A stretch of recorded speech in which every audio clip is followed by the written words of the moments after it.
মাননীয় প্রধান উপদেষ্টার সমীপে।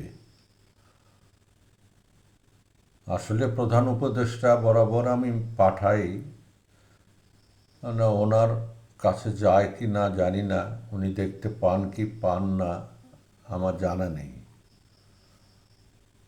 স্যার, আমরা উত্তরবঙ্গের মানুষ, সবাই আমাদের মফিজ বলে ডাকে। ঢাকায় ট্রেন অথবা বাস থেকে নামলেই রিক্সা অথবা সিএনজির ড্রাইভার বলেন কি জানেন স্যার, আসেন ভাই আমার গাড়িতে ওঠেন বলে ডেকে ডেকে গাড়িতে তোলেন। তারপরে বলেন মফিজ দেশের লোক বলে একটু বেশি ভাড়া দাবি করে বসেন। আবার হোটেলে নাম রেজিস্ট্রি করার সময় হোটেল ম্যানেজার তুচ্ছ তাচ্ছিল্যের চোখে দেখেন, বলেন স্যার আপনি তো মফিজ দেশের লোক, কয়দিন থাকতে পারবেন, টাকা পয়সা পকেটে আছে তো? আমাদের জামা কাপড় ভাষা শুনলেই বলে বুঝেছি আপনি মফিজ অঞ্চলের লোক। স্যার, এই মফিজেরাই কিন্তু সাউথ বেঙ্গল, ইস্ট বেঙ্গল ও ঢাকা সিটিতে চাউল, আম, লিচু, পান, সুপারি, সব রকমের ফল, কলা, আলু সহ তরি তরকারি সব পাঠিয়ে থাকে। স্যার, আপনি তো মানবতার পূজারী, বিশাল মাপের মানুষ, কারোর সঙ্গে তুলনা করা যায় না। স্যার, 47-48 উপদেষ্টার মধ্যে আমাদের উত্তরবঙ্গের ভাগ্যে কি একটাও উপদেষ্টা ছিল না? এরা কি এখনো মফিজ আছে মনে করবেন? সব উপদেষ্টার জন্ম চট্টগ্রাম আর ঢাকায় হয় স্যার। এটা আপনার নিজের অজান্তে বৈষম্যের মধ্যে চলে গেছেন স্যার।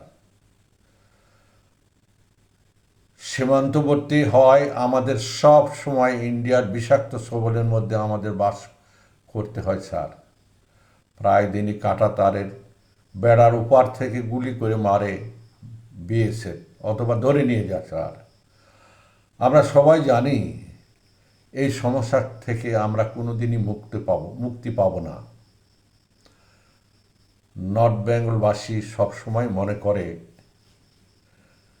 পাকিস্তান সেই আমল থেকেই, যেহেতু আমার পাকিস্তান আমলেই জন্ম, পাকিস্তান আমলেই আমি বিএ পাশ করছি। অধুনা বাংলাদেশে ফকির, সুতার, সারা মেরামতের ইঞ্জিনিয়ার এই 3টে জেলায় বাস করে। সেটা হচ্ছে greater Noakhali, greater Faridpur, greater Comilla. এইসব জেলাকে আমরা সবসময় ফকিরের জেলা হিসেবে মনে করি স্যার।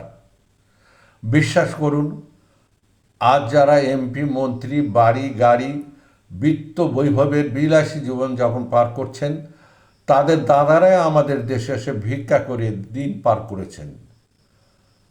আবার আমি তার সাক্ষী, আমরা তাদের ভিক্ষা দিয়েছি স্যার।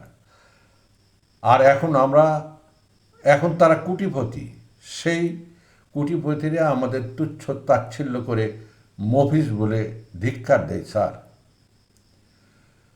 রবীন্দ্রনাথ ঠাকুর 1921 সালে ঢাকা বিশ্ববিদ্যালয় স্থাপনকে কেন্দ্র করে ব্রিটিশদের বলেছিলেন, বিশেষ করে আমাদের এই অঞ্চলের কথা বলেছিলেন, যে এই দেশের লোক তো কথাই বলতে শেখেনি, কেন ওখানে বিশ্ববিদ্যালয়? তাছাড়া মুসলিমরা কৃষিকাজে অত্যন্ত দক্ষ, কাজে ওরা যদি লেখাপড়া করে তাহলে আমরা কৃষিপণ্য পাবো কী করে? আবার বাড়িতে আমাদের কর্মচারী রাখবো, মুসলিমদের তো কর্মচারী বিশ্বস্ত হয়ে থাকে, মুসলিমরাই তো ভালো কর্মচারী, এগুলোই বা পাবো কী করে?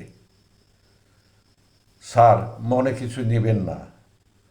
আপনি কি এই নিয়ত নিয়েছেন উত্তরবঙ্গের মানুষকে শুধু শস্য ভাণ্ডার নিয়েই পড়ে থাকবে?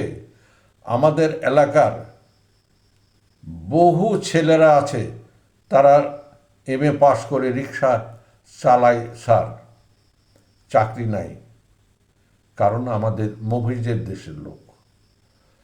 এদেশে কি শিক্ষার আলো জ্বালাতে আপনিও কি রবি ঠাকুরের মতো বৈষম্য করছেন? স্যার, দয়া করে আমাদের এই মফিজ নামটা মুছে ফেলার জন্য, আপনি তো ওই তো বলেছিলেন যে ইউরোপে আমি লোক পাঠাবো 10,000, 20,000, 20 লক্ষ, এই ইউরোপে যেন আমাদের কর্মসংস্থানের জন্য লেবার হিসাবে পাঠিয়ে দিতে আপনার মর্জি হয় স্যার, তাহলে আমরা মফিজ খেতাবটা মুছে ফেলতে পারবো। খোদা হাফেজ।